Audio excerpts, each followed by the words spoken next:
నమస్కారం. నా పేరు శ్రీరామ్ శర్మ. ఇప్పటిదాకా రియల్ ఎస్టేట్ రెగ్యులేటరీ అథారిటీ రేరాలో ఒక ప్రొవిజన్ ఉంది. ఎవరైనా ఎలాంటి డబ్బులు చెల్లించకపోతే అటువంటి వాళ్ళకి జైలు శిక్ష విధిస్తూ తీర్పు ఉండేది. ఇప్పుడు ఆ జైలు శిక్షని తీసివేస్తూ రేరా చట్టాన్ని కేంద్ర ప్రభుత్వం అమెండ్మెంట్ చేయడం జరిగింది.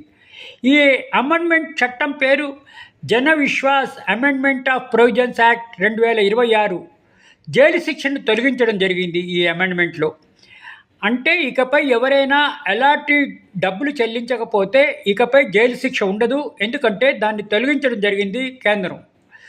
ఇట్లా ఎలాంటి డబ్బులు చెల్లించకపోతే 10% ప్రాపర్టీ కాస్ట్పై చెల్లించాలి, అంతేగాని జైలు శిక్ష లేదు. దాన్ని తొలగించడం జరిగింది.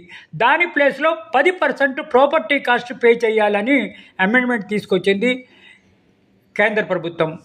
అంటే ఇకపై ఎలాంటి డబ్బులు పే చేయకపోతే జైలు శిక్ష లేదు, 10% ఫైన్ కట్టాలి అని కేంద్ర ప్రభుత్వము ఇది అమెండ్మెంట్ చేయడం జరిగింది. ఈ విధంగా దీన్నే జన Vishwas amendment of provision act 2026 అని పేరు పెట్టి జైలు శిక్షను తొలగించడం జరిగింది.